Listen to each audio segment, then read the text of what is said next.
बिल्कुल, हमारे साथ एक और सीनियर पॉलिटिकल एनालिस्ट जुड़ गए हैं। फ़दील अहमद साहब, मैं उनका इस्तकबाल करता हूँ, खैर मकदम करता हूँ। फ़दील अहमद साहब मुसलसल हमसे बातचीत कर रहे हैं और फ़दील अहमद साहब पूरे जो जियोपॉलिटिक्स है उसको बहुत ही चतुराई से कह लें, बहुत ही बारीकी से चीज़ों को देखते हैं और वो जो प्रेडिक्शन करते हैं वो कई बार चीज़ें जो हैं वो बड़ी सामने आ जाती हैं। क्योंकि अभी आप देखिए कि उन्होंने जो बात कही थी सीरिया के ताल्लुक से उसमें भी बहुत सारी चीज़ें सामने आ रही हैं, तो मैं उनका भी इस्तकबाल करता हूँ। 2 चीज़ें सामने आई हैं। मैं डॉक्टर राहुल लाल जी से फिर अपडेट लूँगा। पहले तो ये कि मैं फ़दील साहब से कहूँगा कि अगर कोई अपने तौर पर वो अपडेट हो, तो वो कुछ दे दें। प्लस फ़दील साहब आज जो है अमेरिका के जो विदेश मंत्री ब्लिंकन उन्होंने कहा कि एसटीएस से हमारा सीधा राब्ता है, हम उनसे बातचीत कर रहे हैं। और हम उनसे अपने राब्ते में हैं, मतलब बातचीत हो रही है, उन्होंने बाकायदा प्रेस कॉन्फ्रेंस में ये बात कही।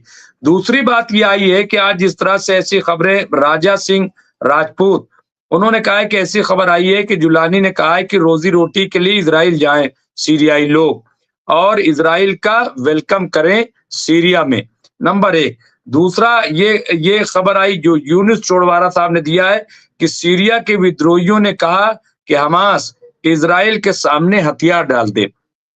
अगर इसमें सच्चाई है, वो तो सच है कि अमेरिका ने ये कहा है कि हम सीधे-सीधे राब्ते में हैं और देख रहे हैं कि वहाँ किस तरीके से और मालूम कर रहे हैं कि ये जो इंटरिम गवर्नमेंट है 3 महीने की या 4-5 महीने की, ये कैसे आप चलाएँगे? क्या इस पे हम बातचीत कर रहे हैं? मतलब अमेरिका बातचीत कर रहा है।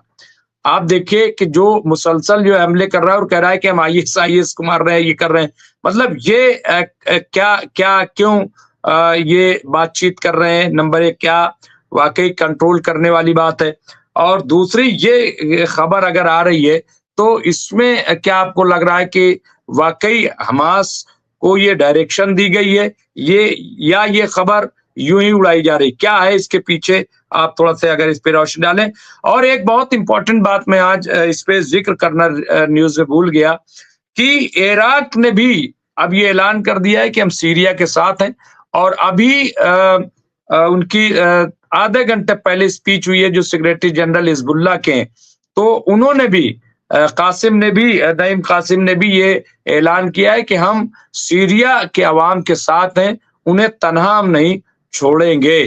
तो इसका मतलब ये सीधे-सीधे जो है डायरेक्ट और हाँ, और इज़राइल को भी कहा है कि वो बफर ज़ोन न बनाए, वहाँ से बाहर आए।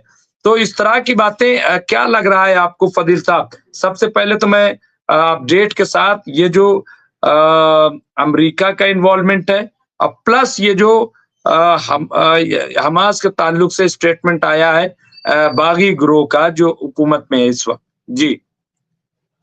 मुमताज भाई, सारा खेल जो है ना वेस्ट मीडिया का है। अब तो ये बात मान लीजिए कि जितना मिसाइल जरूरी है किसी देश पर वार करने के लिए, मीडिया भी उससे ज्यादा जरूरी है। जितना कोई कंट्री मीडिया मिसाइल से अटैक करता है, आजकल तो लोग जबान से स्ट्राइक कर रहे हैं। तो वेस्ट मीडिया के खेल को समझना चाहिए और कहीं ना कहीं सभी लोग वेस्ट मीडिया को देखते हैं। एक कतर का अल जजीरा को छोड़ दिया जाए तो बाकी कोई मिडिल ईस्ट में मीडिया का बहुत कम है। ये तो सोशल मीडिया की देन है कि आज हम लोग यहाँ पे चर्चा भी कर रहे हैं, नहीं तो बहुत सी बातें तो पता ही नहीं चलती थी। इजराइल जो है वो बदनाम हो गया है, समझ रहे हैं आप। अब वो अच्छा भी काम करेगा ना तो लोग उसको बदनामी निगाह से देखेंगे। और जैसे ही अभी असद वहां थे जब, उसकी नजर गोलान हाइट पे चली गई, बफर जोन कब्जा कर लिया, अलग से एक बफर जोन और बना लिया। इन सब चीजों को लेकर वो एक्सपोज हो गया इजराइल और पूरी दुनिया में। इजराइल ने कहा कि बहुत जल्दीबाजी में है इजराइल, बहुत जल्दी है। और दूसरा, आज उनकी कोर्ट में नेतन्याहू की पेशी हुई, वहां की कोर्ट में, और कोर्ट ने उनके ऊपर सख्त संज्ञान लिया है।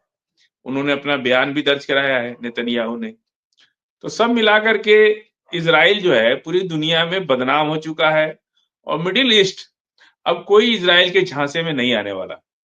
सबको पता है कि यूज एंड थ्रो की पॉलिटिक्स चल रही है। अगर आज जो है ओआईसी अंदर ही अंदर बातचीत कर ही रहे थे एक दूसरे से लोगों से, और ईरान की सरपरस्ती कोई भी छोड़ने को तैयार नहीं है। कोई ईरान को छोड़ के या ईरान को माइनस करके बात नहीं कर सकता, ना तो अमेरिका भी नहीं कर सकता।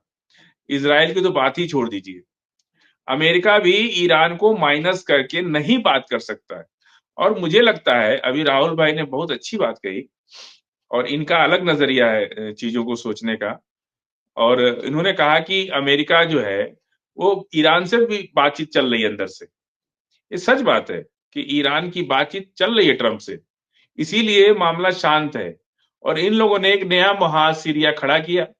खैर सीरिया का प्रॉब्लम कुछ अलग था, अभी तो बहुत कुछ बातें आ रही है कि 5 लाख लोगों को मार डाला, कई लाख तो उसमें ख्वातीन थी, औरतें थी।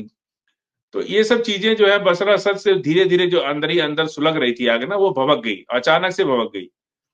ये एक इसमें टर्की, इजराइल सभी लोग का हाथ आ रहा है, लेकिन इससे मिडिल ईस्ट की पॉलिटिक्स में भी बड़ी गर्माहट आ गई। सभी लोग अब सोचने लगे कि फाइनल स्टेज लड़ाई कहां तक जाएगी, अब इसको फाइनल करके ही छोड़ना है। और ये सब हमास की बात, इनकी बात, उनकी बात, ये सब वेस्ट मीडिया का प्रोपेगेंडा है। कहीं कुछ नहीं हो रहा है। जो वहां देखिए कितनी शांति है सीरिया के अंदर, नई गवर्नमेंट फॉर्म हो गई और एक्टिंग प्राइम मिनिस्टर बन गए, और वो कोई ऐसा निगेटिव बात नहीं बोला। उन्होंने कहा कि हम किसी से बदले की कार्रवाई नहीं करेंगे, किसी की हत्या नहीं होगी, जो भी नियम कायदे कानून से होगा वही होगा। और सेना को और वहां के अफसरों को वापस काम पे आने के लिए सबको ऑर्डर हो गया कि आप लोग वापस काम पे आइए। सब कुछ नॉर्मलाइज हो रहा है। और गोलान हाइट पर वेस्ट मीडिया बहुत बढ़ा चढ़ा के बात कर रही है, जबकि गिलानी ने साफ कह दिया है कि इजराइल को गोलान हाइट खाली करना पड़ेगा। बिल्कुल साफ कह दिया है कि हम बर्दाश्त नहीं कर सकते। सीरिया की जो भूमि थी, सीरिया की जो जमीन थी, वो हमको पूरी जमीन चाहिए। कोई किसी तरह का कब्जा नहीं कर सकता है। इसलिए इजराइल बहुत परेशान है। और अब अमेरिका ने क्यों आज हस्तक्षेप किया? इसलिए हस्तक्षेप किया कि इजराइल को वो अब गलत निगाह से लोग देख रहे हैं। कुछ भी इजराइल करेगा तो उसका नेगेटिव इंपैक्ट पड़ रहा है। और क्यों? वो तो है ही शातिर, वो सही काम क्यों करेगा? कभी किया ही नहीं आज तक। पहले उसको जवाब देने वाला कोई नहीं था, अब जवाब देने वाला ईरान हो गया। और फिर देखिए सबसे बड़ी बात, अमेरिका अपनी चीजों को समझ रहा है। क्योंकि अगर अमेरिका ने ज्यादा वन साइडेड कोई कार्रवाई की तो पूरा मिडिल ईस्ट चला जाएगा रूस और चाइना के हाथ में। ये बात, और रूस और चाइना के हाथ में अगर गया मिडिल ईस्ट, तो अमेरिका के लिए बहुत, इधर ब्रिक्स करेंसी तैयार है। ब्रिक्स रूल हो सकता है कि ब्रिक्स में तो ऐसा मुझे सुनने में आ रहा है कि बॉर्डर शेयर होगा। आप बिना पासपोर्ट बिना वीजा के भी जा आ सकते हैं, एक्सचेंज कर सकते हैं। और अगर पासपोर्ट लगे भी तो हो सकता है कि उसमें वीजा फ्री कर दिया जाए। कुछ न कुछ तो बड़ा होने वाला है। और उसका सबसे बड़ा फायदा देखिए, चाइना अपना दुनिया में माल बेच रहा है। अब बाजार की मार्केट की लड़ाई है, तो पूरी दुनिया की मार्केट, अमेरिका तक की मार्केट को चाइना ने कब्जा कर लिया है। क्योंकि मार्केट जो है मतलब सस्ता और बढ़िया, और सबसे ज्यादा सस्ता। मंदी के दौर चल रहा है, चाइना इसको ऐसा माल दे रहा है कि दुनिया के लोग खुद खरीद रहे हैं उसको। अमेरिका में भी अमेरिकन सामान ना खरीद के लोग चाइनीज सामान खरीद रहे हैं। तो चाइना ने पूरी, और आज एक चीज और बता दें कि चाइना ने उनके 20 जनवरी का जो शपथ ग्रहण समारोह है उसको रिफ्यूज कर दिया है। उनका निमंत्रण आया था, लेकिन उनका इनविटेशन को रिफ्यूज कर दिया है कि हम नहीं जाएंगे। देखिए कितना मतलब चाइना अपनी चीजों को लेके मुस्तैद है कि वो दुनिया को मैसेज देना चाहता है कि तो अगर चाइना ने रिफ्यूज कर दिया तो बाकी लोग भी रिफ्यूज कर देंगे, कोई नहीं जाएगा उनके यहाँ। ये सब स्ट्रेटजी बहुत स्ट्रांग स्ट्रेटजी होती है। चाइना ऐसे नहीं इतना आगे बढ़ गया। तो आज जो है चाइना और रूस की वजह से मिडिल ईस्ट को एक सहारा मिल गया। इसलिए अमेरिका परेशान है कि अगर ये लोग ब्रिक्स बना लिए और तेल की कीमत इनके लिए अलग हो जाएगी ब्रिक्स देशों के लिए, क्योंकि फिर डॉलर में नहीं खरीदेंगे ना, फिर यहाँ की करेंसी में खरीदेंगे। हम डायरेक्ट रियाल में दिरहम में खरीद सकते हैं, हम क्यों डॉलर खरीदेंगे? तो ये सब चीजें जो है बहुत महत्वपूर्ण है। जी मुमताज भाई।